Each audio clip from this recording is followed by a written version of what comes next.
உங்களுடைய எவிக்ஷன் கார்டை காமிச்ச உடனே வீட்டில் இருக்கிற எல்லாருமே அப்படின்னு சொல்லி ஷாக் ஆனாங்க. ஒரே ஒரு ஆள் மட்டும் சந்தோஷப்பட்டாங்க. அந்த ஆள் யாருன்னு தெரியுமா உங்களுக்கு? உங்க toilet cleaner bison toilet cleaner குவாலிட்டியை விட பெட்டர்னு நிரூபிச்சா உங்க மொத்த பணமும் ரீஃபண்ட். பைசன் டாய்லெட் கிளீனர் இப்போது 79 ரூபாயில்.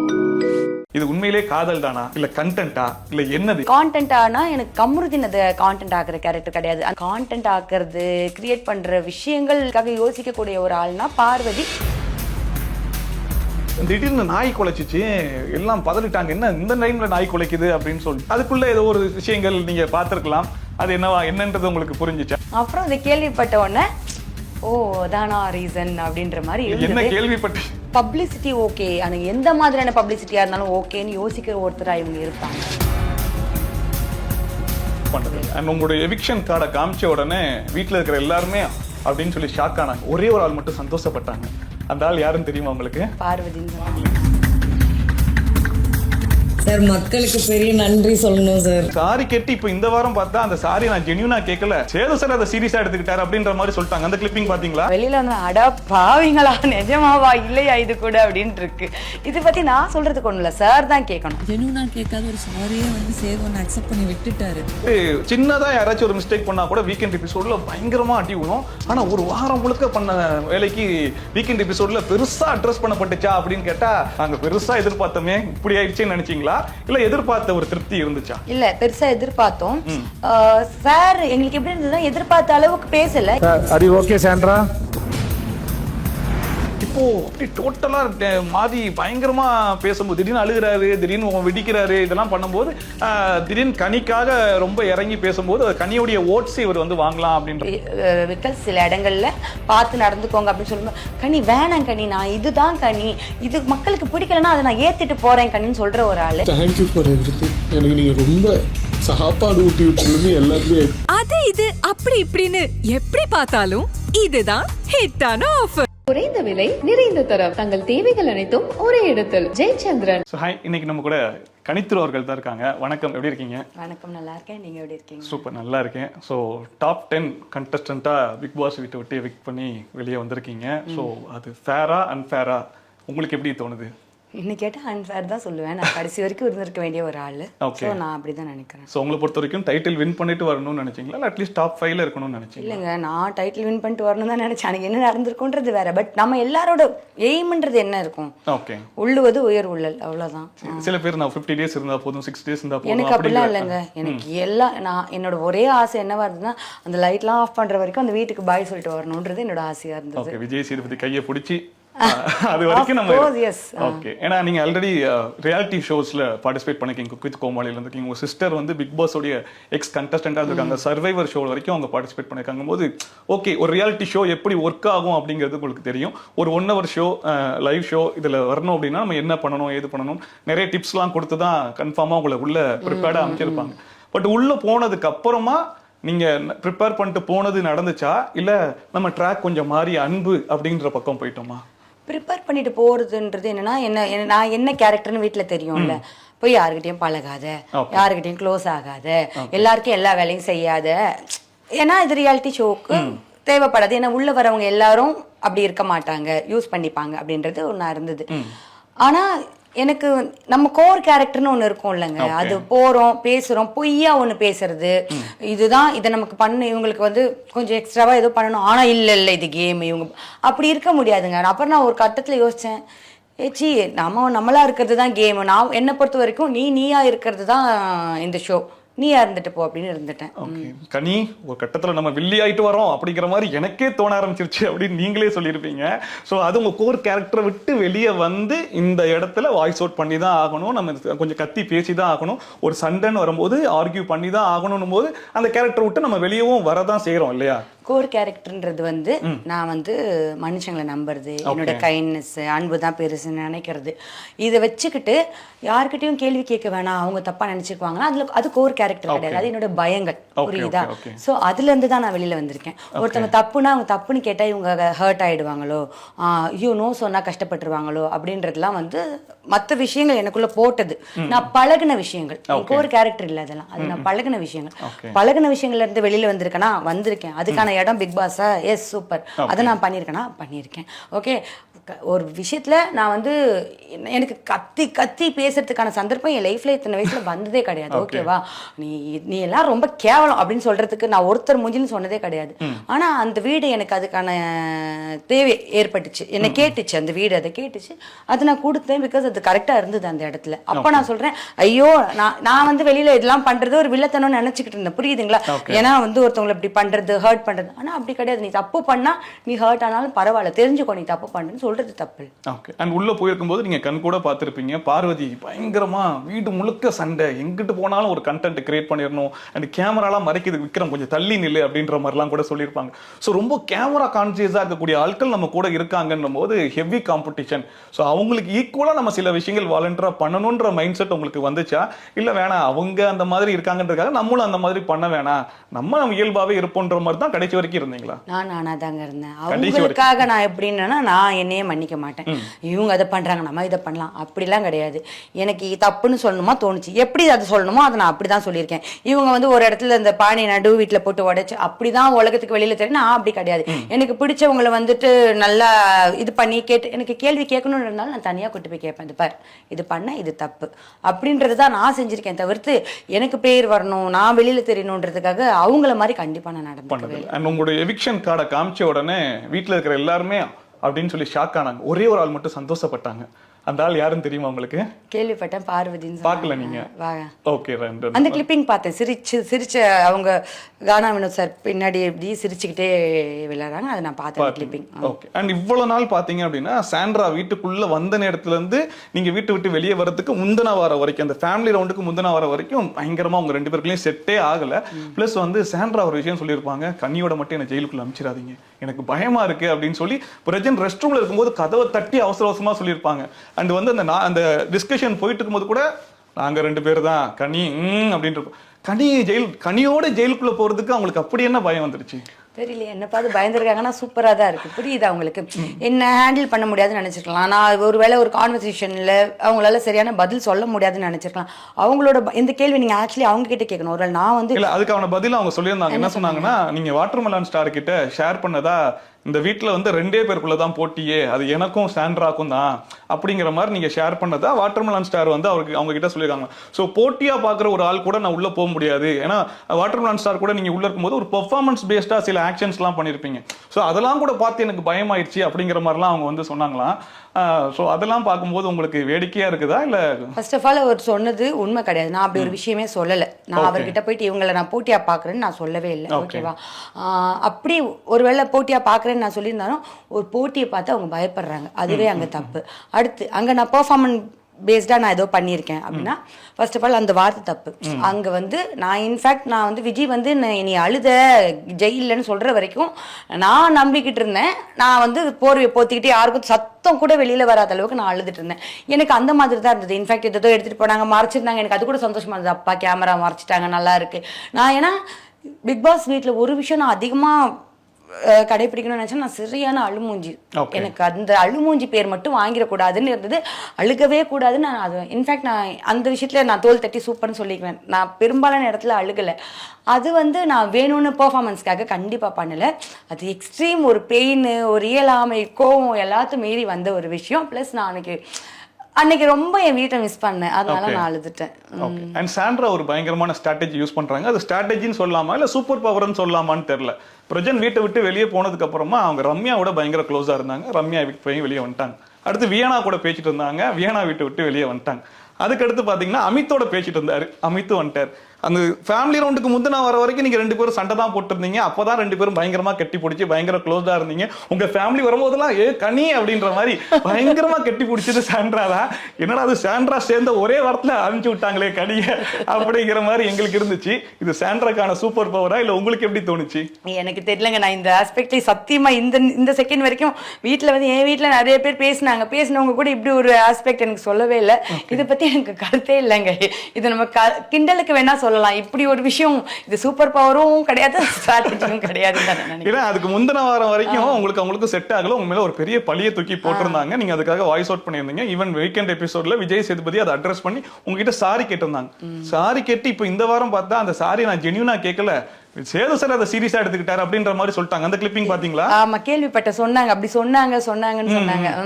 சோ அத பாக்கும்போது உங்களுக்கு, ஏன்னா அந்த சாரி கேட்டு முடிச்சதுக்கு அப்புறமா ஒரு பிரேக் விட்டு போனதுக்கு அப்புறமா உங்ககிட்டயும் வந்து கனி சாரி எனக்கு அப்படிதான் தோணுச்சுன்னு அதுக்கப்புறமா மென்ஷன் பண்ணிருக்காங்க. பட் அப்படியே மாத்தி பேசுறாங்க போது அவங்க நிறைய விஷயம் மாத்தி பேசுவாங்க. இன்ஃபேக்ட் வந்து வெளியில நான் வரும்போது கை பிடிச்சிட்டு எனக்கு உங்களை ரொம்ப பிடிக்கும் அப்படின்னு சொல்லும்போது கூட சத்தியமா நான் நினைச்சேங்க, மனசார எனக்கு தோணுச்சு இதுவா உண்மையா இருந்துடணும் கடவுளே. எனக்கு புரியுதா, எனக்கு ஒருத்தவங்க எனக்கு எனிமையா அப்படி எனக்கு அந்த மாதிரி பிடிக்கவே பிடிக்காது. அது நான் ரொம்ப ட்ரை பண்ணேன் நான் அவங்க கிட்ட. ஆனா நமக்கு ஒரு அந்த வைபே வரவே வராது. ஏதோ ஒண்ணு இவங்க கிட்ட தப்பா இருக்கு, பொய்யா இருக்கு. சோ அந்த இடத்துல அவங்க சொல்லும் போதும் எனக்கு வந்து அந்த பொய் வைப்பு வந்ததால தான் நான் நிஜமாவே நினைச்சேன், ஐயோ இது உண்மையா வெளியில வந்து பாத்துக்கலாம் சாண்ட்ரா நான் ஒரு வார்த்தை சொல்லியிருப்பேன். உண்மையா ஒரு விஷயம் நடக்கணும்னு இருந்ததுன்னா, அது உண்மையா இருந்ததுன்னா அது நடக்கும். ஆனா அட்லீஸ்ட் இந்த சாரி வந்து நான் என்ன நினைச்சேன்னா, என்கிட்ட கேட்கவே இல்லை விஜய் சேதுபதி சார் சொல்லி கேட்டாங்க. அந்த மொமெண்ட்ல அங்க கேட்டப்ப கூட எனக்கு நான் நம்பிக்கை வரல. ஆனா தனியா வந்து சாரின்னு சொல்லும்போது அப்ப நான் நம்பிட்டேன். ஓகேங்களா, சார் முன்னாடி கேட்கும்போது கூட இவங்க வேற வழி இல்லாம கேட்கறாங்க. தனியா இல்ல சாரி எனக்கு புரியலன்னு சொல்லும்போது நாம சரி ஓகே புரிஞ்சுக்கிட்டாங்க போறேன். வெளியில வந்து அடா பாவீங்களா நிஜமாவா இல்லையா இது கூட அப்படின்னு இருக்கு. இதை பத்தி நான் சொல்றதுக்கு ஒண்ணு இல்ல, சார் தான் கேட்கணும். புரியுதா? நீங்க அந்த இடத்துல ரிசீவ் பண்ணிருப்பீங்கல்ல. சோ சாண்ட்ரா ஏன்னா இன்னொன்னு வெளிய வரும்போது ஒரு பயங்கர க்ளோஸ் ஃப்ரெண்ட்ஸா வேற ஃப்ரெண்ட் ஆகி தான் வெளிய வந்தீங்க. அதே க்ளோஸ் ஃப்ரெண்ட்ஸா கிடையாது. திரும்பவும் சொல்றேன், அவங்க என்கிட்ட பேசினாங்க.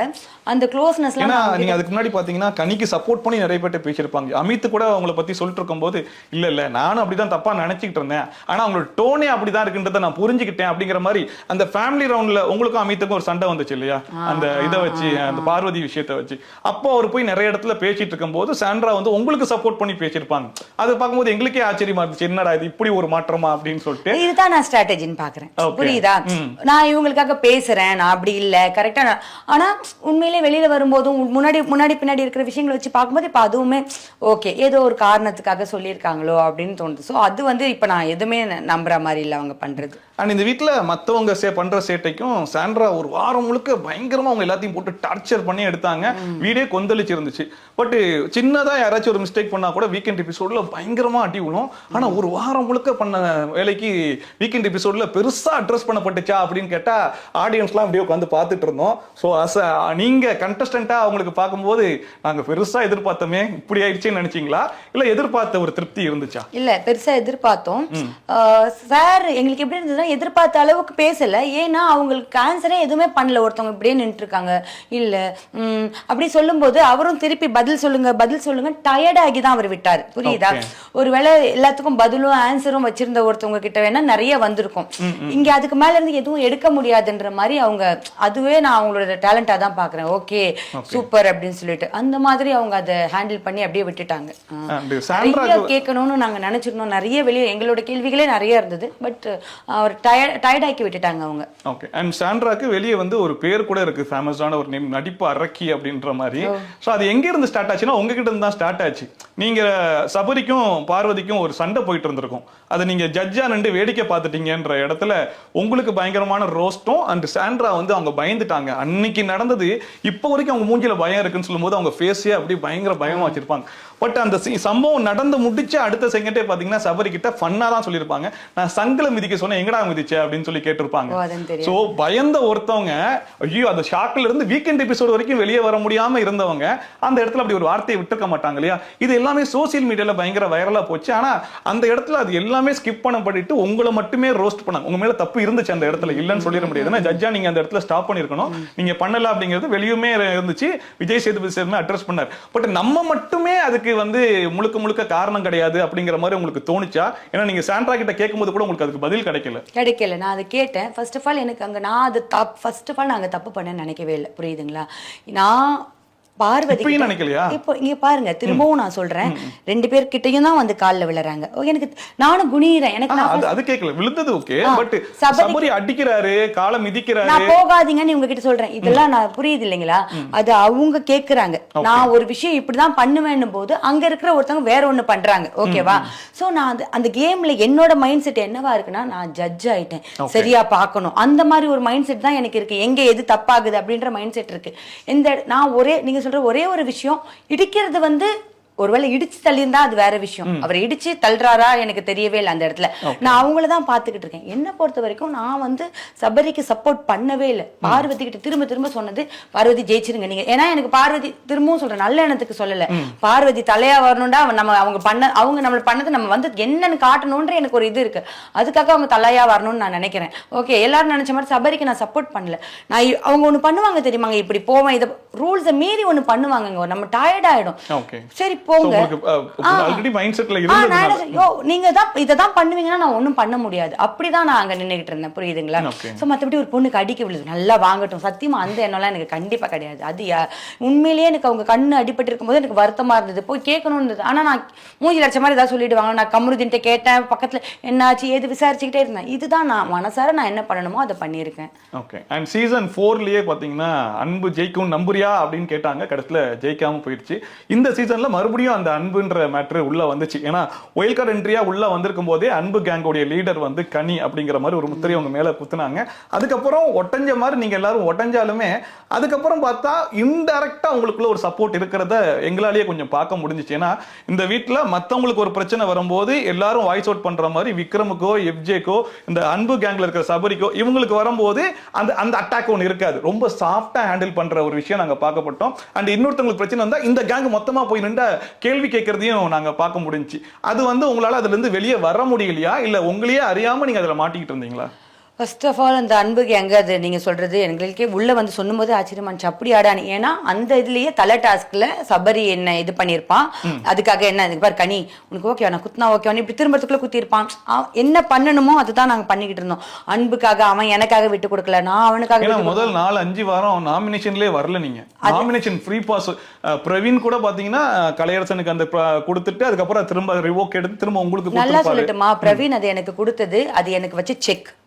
ஏன்னா நான் சொல்லிட்டே இருந்திருப்பேன் என்ன வந்து சூப்பர் டிலக்ஸ்ல போட்டுறாதீங்கன்னு. நான் சூப்பர் டிலக்ஸ்ல எனக்கு சூப்பர் டிலக்ஸ் பிடிக்காது, அந்த ஐடியாலஜி ஆஃப் சூப்பர் டிலக்ஸே பிடிக்காது. அங்க போயிட்டு நான் என்ன பண்ணுவேனே எனக்கு தெரியாது. புரியுதுங்களா? வேலை வாங்கணும், இவங்களை இது பண்ணணும். ஸோ என்ன அது செக்மேட் மாதிரி தான். எனக்கு எல்லாரும் சொல்லியிருப்பாங்க அதுல செம்மடான் இருப்பாங்க. எனக்கு அது சரியான, நான் இன்ஃபேக்ட் என்னோட கேம் கொஞ்சம் டவுன் ஆனதே நான் சூப்பர் டிலக்ஸ் போனதுக்கு அப்புறம் தான் நான் நினைச்சிருப்பேன். பிக் பாஸ் ஹவுஸ்குள்ள இருக்கும்போது அது ஃபேவரா பண்ணவே இல்லை. அது ஃபேவரே ஃபர்ஸ்ட் கிடையாது. நாமினேஷன் ஃப்ரீ பாஸ்ங்கிறது ஒரு ஃபேவர் தானே. எனக்கு நம்ம வந்து சூப்பர் டிலக்ஸ் வீட்ல போறதுனால நமக்கு ஒரு செக்கா இருந்தாலும் இந்த வாரம் நம்ம நாமினேஷனுக்கே இருக்க மாட்டோம்ல. நான் உண்மையிலே சொல்லட்டுமா, நான் நாமினேஷன் ஃப்ரீ பாஸ் நான் வந்து ஃபர்ஸ்ட் ஃபியூ வீக்ஸ் எனக்கு அது தேவையே படல. இன்ஃபேக்ட் ஃபர்ஸ்ட் ஃபியூ வீக்ஸ் நாமினேஷன்ல இருந்ததுனால தான் நான் 6th வீக் நாமினேஷன் வரும்போது எனக்கு, ஏன்னா மக்கள் அந்த ஓட்டிங் அதுக்குள்ள நான் அது ரிஸ்க் 6th வீக்லாம் ரிஸ்க் ஸ்டார்ட் ஆகிற இடத்துல கரெக்டா நான் நாமினேஷனுக்குள்ள வந்தேன். ஓகேவா? நான் என்னோட கதை பெஸ்டா இதாகி அந்த 5th வாரமும் எனக்கு நாமினேஷன் ஃப்ரீ பாஸ் வந்துருச்சு. எனக்கு ஐயோ இது என்னடா ரிஸ்கா இருக்கு, இது வேணான்னு நான் நினைக்கும் போதுதான் அது வந்து சேர்ந்துச்சு. பட் இது எப்படி உங்களுக்கு வந்து சேருதுன்னு நீங்க யோசிச்சீங்களா? எப்படி வந்து சேர்ந்து ஃபர்ஸ்ட் 2 வாரம் வந்துட்டு எனக்கு ஃபர்ஸ்ட் வாரம் எனக்கு நான் நார்மலாவே வரல. செகண்ட் வாரம் என்ன ஆச்சுன்னா நான் வந்து தலையாயிட்டேன். ஓகேவா? 3rd வாரம் அகைன் மறுபடியும் வந்துட்டு நான் நாமினேஷனுக்கு ஃப்ரீ பாஸ் வந்துருச்சு. 4th வாரம் வந்து என் கதையினால வந்துருச்சு. 6th வாரம் தான் எப்படியோ வந்துச்சு, இதே மாதிரி தான் வந்துச்சு. எனக்கு வந்தது எல்லாமே ஒண்ணு என்ன குத்தாம விட்டுருப்பாங்க, இல்லைன்னா வந்துட்டு நாமினேஷன் ஃப்ரீ நான் ஏதோ ஒரு வகையில எனக்கு அது கிடைச்சிருக்கும். ஃபேவரா எனக்கு யாராவது செஞ்சாங்கனால கண்டிப்பா செய்யவே இல்லை. ஃபேவரா அது கிடைக்கவே இல்லை. இப்ப தலை டாஸ்க்ல பெஸ்ட் பெர்ஃபார்மர்னு சொல்லணும்னாலே ஒரு 10 பேர் நம்ம பேரை சொன்னாதான் நம்ம அதுல பெஸ்ட் பெர்ஃபார்மரா வர முடியும். அந்த 10 பேர்ல யார் இருக்கா அப்படின்னு நோட் பண்ணி பார்த்தா இவங்க வெளியே வந்து அட்ரஸ் பண்றாங்க இல்லையா, அன்பு கேங் அப்படின்னு சொல்லிட்டு. அந்த கேங் எல்லாருமே கனின்னு சொல்லி அட்ரஸ் பண்றாங்க. அண்ட் கனி வந்து இந்த சமையல ஒரு ஸ்ட்ராட்டஜியா யூஸ் பண்ணிட்டாங்களோ, அதுல வந்து எல்லாரும் விழுந்து அந்த அன்பு பாசம், அதாவது சாப்பாடு ஆக்கி போடுறவங்களை நம்ம எப்படி நாமினேட் பண்ண முடியும், சாப்பாடு ஆக்கி போடுறவங்களை நம்ம எப்படி ஒஸ்ட் பெர்ஃபார்மர்னு சொல்ல முடியும். இந்த ஒரு விஷயத்துல எல்லாருமே மாட்டி இருந்துதான் பண்ண முடியாம, ஐ மீன் தவிச்சு வந்துட்டாங்களோ அப்படிங்கிறது. ஏன்னா அவங்க சிஸ்டர் உள்ள வந்திருக்கும் போது கூட உங்ககிட்டயே கேட்டிருப்பாங்க, நீ என்ன தப்பா பண்றத நீயே சொல்லுன்ற மாதிரி உங்ககிட்ட கேட்கும்போது நீங்களே சொல்லிருப்பீங்க இந்த ரிலேஷன்ஷிப்பா, ஆமா உனக்கே தெரிஞ்சிருக்கல அப்புறம் என்ன அப்படின்ற மாதிரி. அப்போ நீங்களே அதை அந்த வீட்டுல அக்செப்டும் பண்ணிருக்கீங்க. உங்க சிஸ்டர் வந்து தப்பா புரிஞ்சிருக்கிறதுக்கு வாய்ப்பே கிடையாது. வேற யாரு தப்பா புரிஞ்சிருந்தாலுமே உங்க சிஸ்டர் அதை வந்து வீட்டுக்குள்ள அட்ரஸ் பண்ணும்போது உங்களுக்கு அப்ப கூட உங்களுக்கு தெரியலையா, உங்களையே அறியாம நம்ம அதுல நீங்க என்ன மாட்டிருக்கோம். சொல்ல வரீங்க? ஒரு இடத்துல வந்து நான் அன்பை ஒத்துக்கிறேன், சமைக்கிறேன், நிறைய கொஸ்டின்ஸை ஒண்ணா வைக்கிறீங்க, புரியுதா? ஃபர்ஸ்ட் சமையல் அப்படிங்கிறது என்னோட சாய்ஸ் கிடையாது. நான் திரும்பி என்ன போடாதீங்கன்னு சொல்லுவேன், போடுவாங்க, ஓகேவா?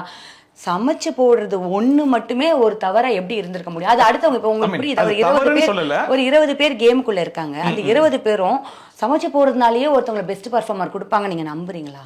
இல்ல அது என்னன்னா, இப்போ அந்த வீட்டுல சாப்பாடு பற்றாக்குறை, அதாவது வெளியே கிடைக்கிற சாப்பாடு வீட்டுல கிடைக்காது. ஒரு நல்ல சாப்பாடு சாப்பிடணும். இப்ப பார்வதி சமைச்சு போட்டா அதுல பாதி பேர் மீதி சாப்பாடு வச்சுட்டு போயிருவாங்க.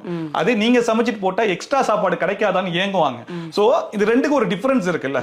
இங்க இது ஒரு பாசிட்டிவா இருக்கு, இந்த இடத்துல கொஞ்சம் இதா இருக்கணும் போது அப்படி நம்மளுக்கு பார்த்து சமைச்சு போறாங்க. வாட்டர் மலான் ஸ்டார் கூட உங்களுக்கு நிறைய அகென்ஸ்டா பேசியிருந்தா கூட உங்களோட பயண வீடியோல கூட ஒரு சின்னதா மென்ஷன் பண்ணிருப்பாரு, அந்த சாப்பாடு விஷயத்துல மட்டும் கனி என்னைக்குமே பார்ஷியாலிட்டி பார்க்கவே மாட்டாங்கம்மா, நீ அந்த மாதிரி சொல்லாதன்னு சொல்லி பார்வதியை வந்து அவர் இது பண்ணிருப்பாரு. அதுக்கு முன்னாடி வரைக்கும் உங்களை பத்தி கழுவி ஊத்திருப்பாரு. சோ இந்த சாப்பாடுன்னு வரும்போது எல்லார் மைண்ட்லயுமே ஒரு பாசிட்டிவான ஒரு விஷயம் இருக்கிறதுனால அது வந்து அவங்களை எங்கேயோ பிளாக் பண்ணுதோ அது உங்களுக்கு தெரியாது. நான் உங்களை என்ன சொல்றேன், பட் அதை ரிசீவ் பண்றவங்க சைடுல மேபி இப்ப நான் அந்த சாப்பாடை சாப்பிட்டுருக்கேன் போது அதுக்கு வந்து ஒரு சின்னதா எனக்கு ஒரு இருக்கும்ல, அந்த விஷயத்துல உங்களுக்கு ஃபேவரிசம் ஆயிருச்சா அப்படின்னு அதே நான் சொல்றேன். இப்போ நான் சாப்பாடு பண்ணி போடுறது வேற, சாப்பாடு பண்ணி மனசார போடுறது வேற, புரியுது? நான் ஒருத்தவங்களுக்கு சாப்பாடு போடுறதோ ஒருத்தவங்களுக்கு பண்ணி கொடுக்கறதோ அதுல அவங்க ஏதோ ஒண்ணு நல்லது பாக்குறாங்க. சாப்பாடு பண்ணி போடுறதுனால இல்ல, பண்ணி போடுறதுல என்னோட கேரக்டர் ஏதோ ஒண்ணு அவங்களுக்கு பிடிச்சிருக்கு, ஓகேவா? அது என்கிட்ட இருக்கிற அந்த நல்ல விஷயத்தை எப்படி நான் அவங்களுக்கு எல்லாம் பிடிக்குதா, அது எப்படி அது நான் தாங்க, அதுக்கு எப்படி அதை எப்படி நீங்க ஒரு தப்பா சொல்ல முடியாது? நான் உங்க மேல அது தப்பா சொல்லல, பட் அதனால அவங்களோட கேம் வந்து அவங்களே அஃபெக்ட் பண்ணிக்கிட்டு இந்த மாதிரி ஒரு ஃபேவரிட்டிசம் உங்களுக்கு கிடைச்சிருச்சான்ற மாதிரி நான் இருக்கலாம், இல்லாமலும் இருக்கலாம். எனக்கு நான் வெளியில இன்னும் பார்க்கல, எனக்கு தெரியல, இது நடந்திருக்கலாம், நடக்காமலும் இருந்திருக்கலாம். ஆனா இது மட்டுமே காரணம்னு நான் சொல்ல மாட்டேன். ஒண்ணுமே பண்ணாம உட்கார்ந்து இருக்க ஒருத்தவங்கள சமைச்சு போடுறாங்கன்றதுக்காக சூப்பர் பெஸ்ட் பர்ஃபார்மன்ஸ் யாராவது கொடுப்பாங்களா? யோசிங்க, நீங்க கொடுப்பீங்களா? சாப்பாடு போட்டாங்க ஆனா ஒர்த்தே இல்ல, சரி அரோரா சூப்பரா சாப்பாடு அந்த டைம்ல ஒண்ணுமே பண்ணாம உட்காந்து அரோ சூப்பரா சமைச்சு போட்டாங்கன்னா அரோரா பெஸ்ட் பர்ஃபார்மன்ஸ் இப்ப கொடுத்திருப்பாங்களா? அப்படி இல்லைங்க, அங்க ஏதோ இருக்கு, அவங்க பண்றாங்க, ஓகே, எல்லாத்துலயும் பேசுறோம், கேம்னா போய் நிக்கிறேன், இப்போ பிசிக்கல் டாஸ்கா அதை பண்றேன், டாஸ்க்கு என்ன ஐடியாஸோ அதை கொடுக்குறேன், ஒரு பிரச்சனை என்னோட பாயிண்ட்ஸ் எடுத்து சொல்றேன், பார்வதி தப்புனா தப்புன்னு சொல்றேன், நிறைய விஷயங்கள் இருக்கு. பார்வதி தப்புனா தப்புன்னு சொல்றவங்க அதே இது எஃப்ஜே சபரி விக்ரம்னு வரும்போது ரொம்ப சாஃப்டா இருக்கும்ன்ற மாதிரி இருந்துச்சு. ஈவன் இந்த டாஸ்க்ல கூட ரீசெண்டா அந்த ரொம்ப ஹார்ஷா விளையாடி இருப்பாரு விக்ரம், அது வந்து எல்லாருமே அட்ரஸ் பண்ணாங்க. நீங்க கடைசியில் அது எப்படின்னா விக்ரம் உங்ககிட்ட கேட்டு கன்ஃபார்ம் பண்ணிக்கிட்டாரு, கனி நான் அந்த மாதிரி ஆமா நீங்க அப்படிதான் விளையாடுனீங்க அப்படின்னு. ஆனா இது மத்தவங்களா இருந்திருந்தா அவ்வளவு தூரம் நீங்க வெயிட் பண்ணிருக்க மாட்டீங்க, என்ன இந்த இடத்துல இப்படி பண்றீங்க அப்படின்னு. அந்த இன்சிடென்ட் நடக்குது பாத்தீங்களா, அங்கேயே கனி வாய்ஸ் அவுட் பண்ணிடுவாங்க. பட் விக்ரம்னு வரதுனால அந்த கேம் முடிஞ்சு வந்து உட்கார்ந்து வீடே கலவரம் ஆயிட்டு இருக்கு. அப்ப கூட விக்ரமுக்கு அது அவருக்கு புரியல. விக்ரம் ஒரு வாட்டி கன்ஃபர்மேஷன் நம்ம டீம்ல வாங்கிக்கலாம் அப்படின்ற மாதிரி உங்களுக்கு தான் விளையாடி இருப்பாரு அவர், ஆக்சுவலா உங்களுக்கு தான் வந்து அவர் வந்திருப்பாரு. ஸோ அதனால கனி தப்பான்னு சொல்லி கேட்கும்போது ஆமா விக்ரம் தப்பு, ஏன்னா நம்ம அந்த மாதிரி ஆட மாட்டோம்ல அப்படின்னு ரொம்ப சாஃப்டா இருந்த மாதிரி இருந்துச்சு. ஸோ அந்த டிஃபரன்ஸ் உங்களுக்கு தெரியுதா இல்லையா? நிமிஷம். இப்போ ஃபர்ஸ்ட் ஆஃப் ஆல் அந்த இடத்துல விளையாடும் போது விக்ரம் அப்படி ஒரு பண்ணாருன்றதே நாங்க கவனிக்கல, ஓகேங்களா? பயங்கரமா விளையாடிக்கிட்டு இருக்கோம், வெளியில வந்து எல்லாரும் மாறி மாறி ஏதோ யாரையோ அவர் உண்மையிலே காலை பிடிச்சி எடுத்தாரா எஃப்ஜே கால் எனக்கு எதுவுமே தெரியல. ஆனா ஏதோ ஒன்று தப்பாயிடுச்சு. நான் அந்த இடத்துல ஒன் டைம் 2 டைம் இல்ல 3-4 டைம்ஸ் எல்லார்கிட்டையும் விளையாண்டாரு. நீங்க பார்க்காம இருந்திருக்கிறதுக்கான சான்சஸ் ரொம்ப கம்மியா இருந்திருக்கலாம். ஒரு தடவை இழுத்துட்டு விட்டாரு, அதனால நான் கவனிக்கலன்னு சொன்னா பரவாயில்ல.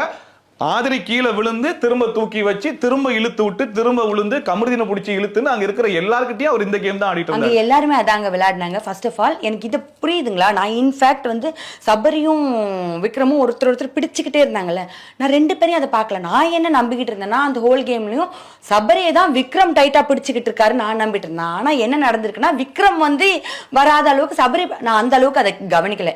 ஏன்னா அந்த தலை டாஸ்க் எனக்கு ரொம்ப முக்கியமானதா இருந்தது. எஃப்ஜே இந்த வீட்ல மார்க் பண்ணிருக்காரா அப்படின்னா நீங்க அதை பார்க்கலன்னு சொல்றீங்க. மார்க்கிங் எல்லாத்தையும் இப்போ பயங்கரமா மார்க் பண்ணாரு. ஏன்னா எஃப்ஜே இந்த வீட்ல அதிகமா பண்ண விஷயம் அப்படின்னு சொல்லி பார்த்தா 85% அவர் மார்க்கிங் தான் பண்ணிருக்காரு. வீட்ல இருக்கிற எல்லாரையுமே அந்த வீட்ல இருக்கிற எல்லாருக்குமே கன்ஃபார்மா தெரியும். ஆனா அதை கண்ணி கிட்ட விஜய் சேதுபதி சார் கேட்கும்போது சார் நான் அதை பார்க்கவே இல்லைன்னு நீங்க. இப்ப விக்ரம் பண்ண விஷயத்தை பாத்தீங்கன்னா நான் பார்க்கவே இல்லைன்றீங்க, சபரி பண்ண விஷயத்தை பாத்தீங்கன்னா நான் பார்க்கவே இல்லைன்றீங்க. ஆனா பார்வதி பண்ணும் போதும் அதை வந்து சாண்ட்ரா பண்ணும் போதும் உங்களுக்கு யாரெல்லாம் அகைன்ஸ்டா இருக்காங்களோ உங்களுக்கு காம்படிட்டரா இருக்காங்களோ அவங்க பண்ணதெல்லாம் பட்டுன்னு அடுத்த செகண்ட் உங்க கண்ணுக்கு தெரிஞ்சின்ற போது இதுதான் அதற்கான டிஃபரன்ஸ் ஜோன்ற மாதிரி இருக்குல்ல. இல்லைங்க, நான் கேட்கறது எப்பவுமே கேட்டிருக்கேன். அது எஃப்ஜே பண்றானா, ஏதாவது கத்துறானா, கத்தாத எஃப்ஜே எப்படி பார்வதி கத்தும்போது கத்தாத சொல்றேன்னா ஒரு இடத்துல நான் எஃப்ஜேயும் சொல்லியிருக்கேன், புரியுதா? திரும்பி அவன் என்ன பண்ணுவான், திரும்பி ஒரு மோசமா கத்துவான். அப்போ நான் தனியா வந்து சொல்லுவேன், ஃபர்ஸ்ட் ஆஃப் ஆல் என்னோட மரியாதை நான் ரொம்ப முக்கியம்னு நினைப்பேன். அது எஃப்ஜே கிட்ட இருந்தாலும் அப்படிதான். இப்போ எஃப்ஜே வெளியில இருந்துக்கிட்டு என்னை வந்து இப்படிலாம் பேச முடியாது. நான் அங்கே அவனுக்கு தம்பின்னு ஒரு இடம் கொடுத்துருக்கேன். அந்த உரிமையெல்லாம் அவன் ஒன்று பேசுறான். இந்த மாதிரி எனக்கு கத்தாத, என்னையும் சபரையும் சேர்த்து கத்துவான். நான் டக்குன்னு அமைதியாயிடுவேன். நிறைய டாஸ்க்ல நான் அவன்கிட்ட பேசியிருக்கேன். நிறைய டாஸ்க்ல எனக்கு அவனுக்கு சண்டை வந்திருக்கு இந்த மாதிரி. அது வந்து இந்த சீரியஸாவே பார்க்க முடியும். அதுதான் நான் சொல்றேன், நீங்க அதை சீரியஸா பார்க்க மாட்டீங்க, புரியுதுங்களா? ஏன் தெரியுமா? பார்வதி அதை ரிசீவ் பண்ற விதம் வேற, இவங்க அதை ரிசீவ் பண்ற விதம் வேற. ஏன்னா பார்வதிக்கு ஒரு கோபம் வரும், பார்வதிக்கு நான் எக்ஸ்ட்ராவா 2 வார்த்தை போட வேண்டியதா இருக்கு, அவங்க கத்துறதுக்கு நான் கத்த வேண்டியதா இருக்கு. இங்க எஃப்ஜே கிட்டயோ நான் சொல்லும் போது அவங்க பொறுமையாகி கேட்டுறதுக்கு இடம் இருக்கு. இல்ல இது இப்படி இல்ல, ஏதோ ஒரு அக்செப்ட் பண்ணிட்டு போயிறதுக்கான இடம் இருக்கு. அதுதானங்க நம்ம உங்களுடைய கேப்டன்சிலேயே எஃப்ஜேக்கும் ஆதிரைக்கும் ஒரு சண்டை வந்திருக்கும் போது ஆதிரை கிட்ட நீங்க போய் பேசுறீங்க. எப்போ? உங்களுடைய கேப்டன்சில ஆதிரைக்கும் எஃப்ஜேக்கும் ஒரு சின்ன ஒரு சண்டை வந்துச்சு. அப்போ ஆதிரையை கூட்டு போய் நீங்க பேசுறீங்க. பட் எஃப்ஜே கிட்ட நீங்க பேச மாட்டீங்க. சபரி போய் பேசுறாப்புல, விக்ரம் போய் பேசுறாங்க, நீங்க பின்னாடி நின்று ஆமாடா சபரி சொல்ற மாதிரி தான்டா அப்படின்னு ரொம்ப பொறுமையா ரொம்ப காமா அங்கேயே உங்களோட பார்ஷியாலிட்டி டிஃபரன்ஸ் தெரிஞ்சிச்சோ அப்படிங்கிற மாதிரி அந்த இடத்துல ஆதிரை கிட்ட என்ன பேசுனேன்? ஆதிரை கிட்ட வந்து நீ எதுக்கு இப்படி பண்ற அப்படிங்கிற மாதிரி நீங்க டைரக்டா ஒரு கேப்டனா டைரக்டா போய் அட்ரஸ் பண்றீங்க. அதே இதை எஃப்ஜேவை தனியா கூட்டு போய் நீங்களே அட்ரஸ் பண்ணிருக்கலாம். ஏன்னா அதுதானே ஒரு கேப்டன் பண்ண வேண்டிய வேலை. பட் எஃப்ஜேன்னு வரும்போது அந்த மொத்த குரூப்புமே அங்க போய் நிக்குது. பட் நீங்க பேசல, சபரி பேசுறாரு. நீங்க அது 2 வேடிக்கை பாக்குறீங்க. சோ அது வீக்கெண்ட் எபிசோட்ல கூட கேட்டாங்கன்னு நினைக்கிறேன். சோ அப்ப அந்த இடத்துல வந்து இருக்குல்ல அப்படின்னு சொல்றீங்களா? தெரியல, இதை நான் கேட்டிருக்கணும். எனக்கு நான் ஆதிரை கிட்ட கேட்டேன், நீங்க சொல்றீங்க. எனக்கு சத்தியமா இப்ப கூட எந்த இன்சிடென்ட் என்ன விஷயத்துக்கு அவர் ஏதோ தூக்கி எரிஞ்சிட்டு கூட போயிருப்பாரு. அப்புறம் கானா வினோத் அதை எடுத்து லைட்டர் தூக்கி எரிஞ்சது. அப்புறம் கானா வினோத் அந்த லைட்டரை எடுத்து வச்சிருந்திருப்பாரு. ஏன்டா இவ்வளவு கோவப்படுற அப்படின்னு. ஆதிரை கிட்ட இல்ல, எனக்கு தெரிஞ்சு அது கெமி கிட்டன்னு நினைக்கிறேன். கரெக்ட்டுங்களா? எனக்கு அது தெரியல. பட் அது ஆதிரை இல்ல, ஏன்னா ஆதிரை கிட்ட அப்போ கெமி எனக்கு வந்து அந்த இடத்துல கெமி ரொம்ப டவுனா இருந்தாங்க. எனக்கு அவங்கள கூட்டு போய் சரி பண்ணணும்னு தான் தோணுச்சு, புரியுதுங்களா? இங்க நீ இப்படி தப்பு பண்ண அந்த விஷயம் இருக்கு, எல்லாரும் கேட்டுட்டு இருக்காங்க. அதை நான் தலையா நான் அதை கேட்டிருக்கணும். ஆனா நான் அந்த இடத்துல தலையா இல்லாம டக்குன்னு இவங்க 2 பேருமே எனக்கு தெரியும், இவங்களுக்கு சமாதானம் அந்த இடத்துக்கு நான் அதுதான் அப்பவே நான் அதை சொல்லியிருப்பேன். அந்த இடத்துல நான் போயிட்டேன். அப்படி வரக்கூடாது. பார்வதிக்கும் வேற யாருக்கும் ஒரு சண்டை வரும்போது அந்த அந்த அந்த ஒரு இது வெளியே வந்திருப்பீங்களா? பார்வதி எனக்கு அந்த ஸ்பேஸ் கொடுக்கவே இல்லைங்க, புரியுதா உங்களுக்கு? அதுதான் உங்களுக்கு கேப்டனா எல்லார்கிட்டயும் கேப்டனா தான் இருக்கு. அதான பார்ஷியாலிட்டி நம்ம சொல்றோம், புரியுதா? இதுக்கு தான் நான் வீக்கெண்ட்ல என்ன சொன்னாங்க, நான் புரிஞ்சுக்கிட்டு நின்னுட்டேன். சரியா? அதை அப்பவே அட்ரஸ் பண்ணியாச்சு, அதை அப்பவே பேசிட்டேன். அந்த தப்பு நான் அங்கேயே ஒத்துக்கிட்டு இருக்கேன் இல்லையா?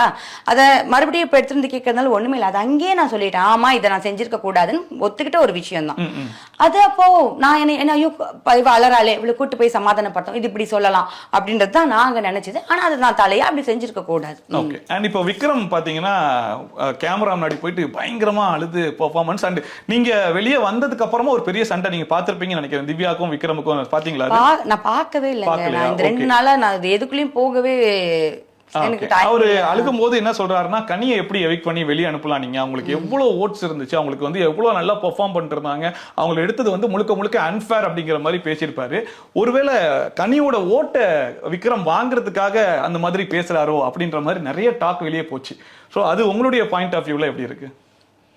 அப்படி இல்லைங்க, அந்த மனுஷன் அந்த மாதிரி மனுஷனே கிடையாது. ஒரு நம்ம பழகிருப்போம்ல, உங்களுக்கு வெளியில என்ன தெரியுதுன்னு தெரியலங்க, உள்ள ஒரு விஷயம் எனக்கு நான் திரும்ப நல்லா விக்ரம் ஆல்ரெடி மென்ஷன் பண்ணிருக்காரு இல்லையா, இது நானே கிடையாது, இதுல இருந்து வெளியே வந்துதான் நான் இதை பண்றேன் அப்படின்ற மாதிரி. இப்போ அப்படி டோட்டலா மாறி பயங்கரமா பேசும்போது திடீர்னு அழுகிறாரு, திடீர்னு வெடிக்கிறாரு, இதெல்லாம் பண்ணும்போது திடீர்னு கனிக்காக ரொம்ப இறங்கி பேசும்போது கனியோடைய ஓட்ஸ் இவர் வந்து வாங்கலாம் அப்படின்ற மாதிரி. அவர் ஆரம்பத்திலேயே பாத்தீங்கன்னா திடீர்னு வெங்காயத்துக்கு அழுது இருப்பாரு. அவர் ரொம்ப எமோஷனலான மனுஷன், டக்குன்னு ஒரு எமோஷனுக்குள்ள போயிருவாரு. ஓகேங்களா? அவர் அழுகிறது அப்படிதான் நான் பாக்குறேன். ஆனா என்னோட ஓட்டெல்லாம் வாங்கி அவர் எதுவும் பண்ண வேணாங்க. அவர் அந்த மாதிரி சீப் விளையாட்டு சத்தியமா விளையாடுற ஆள் கிடையவே கிடையாது. அவர் நிறைய நேரத்துல வந்துட்டு மக்கள் என்ன வெளியில போசனா பரவாயில்ல கனி, நான் கூட சொல்லுவேன் விக்கல் சில இடங்கள்ல பார்த்து நடந்துக்கோங்க அப்படின்னு சொல்லுவேன். கனி வேணாம் கனி, நான் இதுதான் கனி, இது மக்களுக்கு பிடிக்கலன்னா அதை நான் ஏத்திட்டு போறேன் கனின்னு சொல்ற ஒரு ஆளு. அவர் அப்படி பண்ணியிருப்பாருன்னு நான் பண்ண மாட்டாருங்க. பண்ணியிருப்பாருன்னு நினைக்கல. இல்ல, அவர் கண்டிப்பா அப்படி பண்ண மாட்டாரு. Done. Okay, Parvathi and Kamarudheen அவங்க 2 பேரும் வீட்டில் நிறைய வேலைகள் பண்ணிருக்காங்க. இப்போ ரீசெண்டாக பார்த்தீங்கன்னா மறுபடியும் ஆரம்பிச்சிட்டாங்க அந்த விஷயத்தை ஓட்டிட்டு இருக்காங்க. இதுக்கு ஒரு எண்டே கிடையாதா அப்படின்ற மாதிரி போயிட்டு இருக்கு. நீங்க வீட்டுக்குள்ள இருந்து ரொம்ப லைவா பார்த்துருக்கீங்கன்ற போது இது உண்மையிலே காதல் தானா, இல்ல கண்டென்ட்டா, இல்ல என்னது, யாரை வச்சு விளையாடுறா, உங்களுடைய பார்வையில இதை நீங்க எப்படி பாக்குறீங்க? ஏன்னா வெளியிருந்து பார்த்து எங்களுக்கு போர் அடிச்சிருச்சு, உள்ள இருந்து பார்த்து உங்களுக்கு ஜாலியா என்டர்டைன்மெண்டா இருந்துச்சா இல்ல உங்களுக்கும் போர் அடிச்சிருச்சா? ரொம்ப டயர்ட் ஆகுங்க. சண்டை போடுவாங்க, வந்து பேசுவாங்க. நான் என்கிட்ட பேசும்போது கூட நான் அவங்க ரிலேஷன்ஷிப்குள்ள போக மாட்டேன், அது அவங்க விருப்பம். ஆனா அக்கா வேணாக்கா இது வேலைக்கு ஆகாதுக்கா அப்படி ஒன்று பேசுவார், அது உங்க விருப்பம் கமருதீன்னு சொல்லுவேன். ஆனா அடுத்த நிமிஷம் போனா பயங்கரமா பேசிட்டு இருக்காங்களா, சரி ஓகே பேசிட்டோம். காலையில பார்த்தா அக்கா நைட்டு பயங்கரமா சண்டை வந்துருச்சுக்கா அப்படி சொல்லுவாரு. ஸோ நமக்கே ஐயோ என்னையா நடக்குதுன்ற அந்த டயர்ட்னஸ் வரும், புரியுதுங்களா? ஏதோ ஒரு ஸ்டாண்ட் இருக்கணும், அது இருக்கும். அகைன் இது கான்டென்ட் ஆனா எனக்கு கமருதீன் அதை கான்டென்ட் ஆகிற கேரக்டர் கிடையாது. அந்த அவர் எப்படிப்பட்டாருன்னா ரொம்ப இயல்பான, தப்புனால் தப்பு, ஒரு வார்த்தை சொல்லிட்டா சொல்லிடுவாரு, அப்புறம் ஐயோ தப்பாயிடுச்சுன்னு அது மாதிரிதான் அவருக்கு அந்த விளையாட்டு. ஏன்னா எனக்கு நிறைய வாட்டி சொல்லியிருக்காரு, அக்கா நான் அந்த பார்த்ததே இல்லைக்கா இந்த கேம், எனக்கு எதுவுமே தெரியாதுன்னு. நான் கமருதீன் கொஞ்சம் இயல்பா ஒரு உண்மைத்தன்மை கமருதீன் இருக்கு. கான்டென்ட் ஆக்குறது, கிரியேட் பண்ற விஷயங்கள் இருக்கக்கூடிய ஒரு ஆளு, இதுக்காக யோசிக்கக்கூடிய ஒரு ஆள்னா பார்வதி. அதனால ஒருவேளை அவங்க ஆக்கலானோ பார்வதி கமருதீனை வச்சு இந்த கேம் பிளே பண்றதுக்கான. ஆனா என்னன்னா அகெயின் இது ஒரு நட்பை தாண்டி ஒரு உறவுன்னும் போது மாறி மாறி சண்டை வந்துக்குதோ, உண்மையாவும் இருக்கலாம், எனக்கு தெரியல. ஏன்னா ஒரு லவ்வர்ஸ் லவ் பண்றாங்கன்னா அவங்களுக்குள்ள பேசி எல்லாத்தையும் சால்வ் பண்றதுக்கு தானே மேக்ஸிமம் ட்ரை பண்ணுவாங்க. எப்ப பார்த்தாலும் பஞ்சாயத்துக்கு வந்துடுறாங்க, வீக்கெண்ட் எபிசோடு வரைக்கும் கொண்டு வந்து பேசுறான். என்னடா இதுல பேசுறது கூட பரவாயில்லைங்க வீக்கெண்ட் வரைக்கும். ஆனா என்னன்னா ஒருத்தர் கீழ்த்தரமா பேசிக்கிறாங்களா, அப்பதான் அந்த டவுட் வருது, என்னடா இது ஏன் இப்படி மாறி மாறி இப்படி நடக்குது, ஏன் இப்படி பண்றாங்கன்ற ஒரு வருத்தம் இருக்கு. திடீர்னு நாய் குலைச்சிச்சு, எல்லாம் பதறிட்டாங்க, என்ன இந்த டைம்ல நாய் குலைக்குது அப்படின்னு சொல்லிட்டு. அண்ட் உள்ள பார்த்தா ஒரு சலசலப்பு இதனால இருக்கும், நம்மளாம் வெளியே படுத்திருக்கோம், அதனால அதுக்குள்ள ஏதோ ஒரு விஷயங்கள் நீங்க பார்த்திருக்கலாம். அது என்னன்றது உங்களுக்கு புரிஞ்சுச்சா? பார்க்கலங்க, நான் கேள்விப்பட்டேன், நான் எதுவுமே பார்க்கல. சொன்னாங்க சீரியஸ்லி, ஏன்னா சத்தியமா நான் என்ன நினைச்சிருந்தேன்னா ஏதாவது பட்டனை தப்பா அமுக்கியிருப்பாங்க, யாரோ செம்ம டோஸ் வாங்கியிருப்பாங்களா, நான் யார் வாங்கியிருப்பாங்க, யார் திட்டிருப்பாங்கன்னா நான் நினைச்சிட்டு இருந்தேன். அப்புறம் இதை கேள்விப்பட்ட உடனே ஓ தானா ரீசன் அப்படின்ற மாதிரி என்ன கேள்விப்பட்டு என்னங்க விடுங்க, அதுக்குள்ள நம்ம போக வேணாம், ஓகேங்களா? அப்படி அப்போ அந்த அது ஒண்ணுதான் கொஞ்சம் ஈவன் நீங்க எல்லாம் டாஸ்க் ரூம் விட்டு வெளியே வரும்போது கூட கமருதீன் பார்வதி வெளியே வாங்கன்னு பிக் பாஸ் அனௌன்ஸ் பண்ணிருப்பாங்க. அதுக்கு முன்னாடி வாரம் நீங்க எல்லாரும் பனிஷ்மெண்ட், அந்த வாரம் தான் பனிஷ்மெண்ட் அனுபவிச்சுட்டு இருப்பீங்க. பட் என்ன, அதாவது பிக் பாஸுக்கு பயப்படணும், விஜய் சேதுபதிக்கு பயப்படணும், ஹவுஸ்மேட்ஸ் வெளியே இருக்கிற ஆடியன்ஸுக்கு பயப்படணும், யாருக்குமே பயப்படாம இவ்வளவு தூரம் இறங்கி எப்படி முடியுதுன்னு யோசிச்சிங்களா? அது எனக்கு ரொம்ப ஆச்சரியமா இருக்குங்க. இவங்க அதாவது பப்ளிசிட்டி ஓகே, ஆனால் எந்த மாதிரியான பப்ளிசிட்டியாக இருந்தாலும் ஓகேன்னு யோசிக்கிற ஒருத்தராக இவங்க இருப்பாங்களோ, எப்படா இப்படி இருக்காங்கன்னு நான் யோசிச்சிருக்கேன். கமருதீன் ரொம்ப ஈஸிங்க, அவரை நீங்கள் என்ன வேணால் பண்ண வச்சிடலாம், நான் அப்படி தான் பார்க்குறேன் உள்ளே இருக்கிற வரைக்குமே. ஸோ எல்லாம் தெரிஞ்ச பார்வதி அதை பண்ணியிருக்க வேணாம்னு நினைக்கிறேன். பார்வதி ஒரு ஸ்ட்ராங் பிளேயர், அவங்களுக்கு எல்லாமே தெரியுங்க, சூப்பராக அனலைஸ் பண்ணுவாங்க. ஸோ அவங்க பண்ணும்போது தெரிஞ்சுதான் பண்ணுறாங்களோ அப்படின்னு ஒன்று தோணுது. ஓகே, ஸோ இந்த சீசனில் டைட்டில் வின் பண்ணுறதுக்கு யார் வாய்ப்பு இருக்குன்னு நினைக்கிறீங்க? இது ஒரு இறுதி கேள்வியாக முடிச்சிடலாம். உங்களுடைய கணிப்புப்படி. என்னோட கணிப்பு எனக்கு ஒரு டாப் 5 அண்ட் டைட்டில் வின்னர் சொல்லி முடிச்சிடலாம். டாப் 5 வந்துட்டு அரோரா, விக்கல்ஸ்,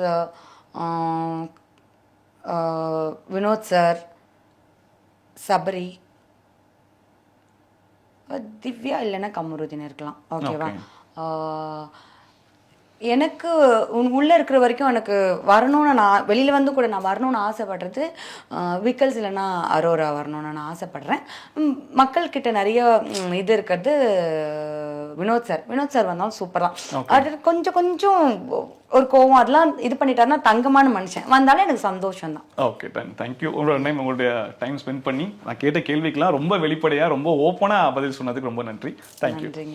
உங்க toilet cleaner bison toilet cleaner குவாலிட்டியை விட பெட்டர்னு நிரூபிச்சா உங்க மொத்த பணமும் ரீஃபண்ட். பைசன் டாய்லெட் கிளீனர் இப்போது 79 ரூபாயில். அது இது அப்படி இப்படின்னு எப்படி பார்த்தாலும் இதுதான் ஹிட்டான ஆஃபர். குறைந்த விலை, நிறைந்த தரம், தங்கள் தேவைகள் அனைத்தும் ஒரே இடத்தில். ஜெயச்சந்திரன்.